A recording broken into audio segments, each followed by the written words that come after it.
YCP హయాంలో కేసుల వల్ల వ్యక్తిగతంగా ఇబ్బంది పడినా ప్రజలకు సేవ చేస్తున్నామనే తృప్తి మిగిలిందని సంఘం డైరీ చైర్మన్ ధూళిపాల నరేంద్ర చెప్పారు.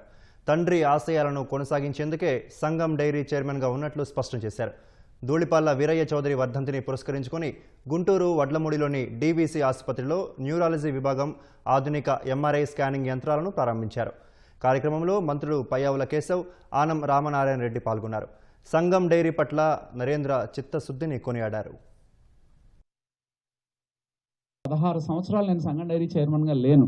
నా ముందున్న వ్యక్తులు 10 ఏళ్ళు 14 ఏళ్ళు ఉన్నా కూడా ఎవరు ఇంది కుటుంబం ఆస్తంలా, కానీ ధూళిపాల నరేంద్ర కుమార్ వస్తేనే ఇది కుటుంబ ఆస్తి అంటారు. నాకు అర్థం కాదు అది. వాళ్ళకి రాంది ధూళిపాల నరేంద్ర కుమార్ వస్తే ఇదేదో ఈయన కుటుంబం ఈందే అంటారు. మీరు నన్ను చూసి ఏముంది, ఇంకొక హాస్పిటల్ ఉంది, ఇంకో సంఘం డైరీ ఉందనుకుంటారేమో. బట్ దీనివల్ల వ్యక్తిగతంగా నేను నా కుటుంబము సఫర్ అవ్వచ్చు, but we have served people at larger extent. అదొక్కటే మాకు సంతోషాన్ని ఇచ్చేది. ప్రభుత్వం వేధింపులకు గురి చేసి తనల్ని ఇంకా జైలుకు పంపడానికి వెళ్ళినటువంటి తరుణంలో నన్ను బయటకు తీసుకురండి అని ఆయన అడగల, నా బయలు కోసం ప్రయత్నం చేయండి అని ఆయన అడగల. ప్రభుత్వం దుర్మార్గపు ఆలోచన చేస్తోంది. ఇది వ్యాపార సంస్థ కాదు, ఇది సహకార సంస్థ. ఈ ప్రభుత్వం చేతిలో పడితే ఇది నలిగిపోతుంది, దీని పునాదులు కదిలిపోతాయి.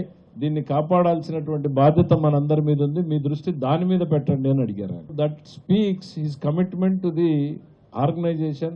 అప్పుడప్పుడు మాట కాస్త కటువుగా ఉంటుంది, కానీ ఆలోచనలు మనసు మాత్రం ప్రేమగానే ఉంటాయి. ఈ నియోజకవర్గం పట్ల, ఈ ప్రజల పట్ల, ఈ సంస్థల పట్ల ఆలోచనల్లో మాకందరికీ కూడా పెద్ద ఆలోచనలు పెద్ద తేడా లేవు.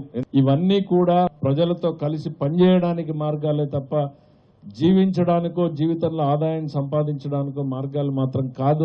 సంఘం డైరీని చూసినప్పుడు నేను చాలాసార్లు అనుకుంటా, ఆదాయాన్ని సంపాదించుకునేటువంటి మార్గం ఇవాళ రాయలసీమ వ్యవసాయంలో లేనటువంటి పరిస్థితుల్లో ఇట్లాంటి ప్రత్యామ్నాయ మార్గాలు ఉంటే ఎంత బాగుంటుంది అనేటువంటి ఆలోచన అనిపిస్తూ ఉంటుంది.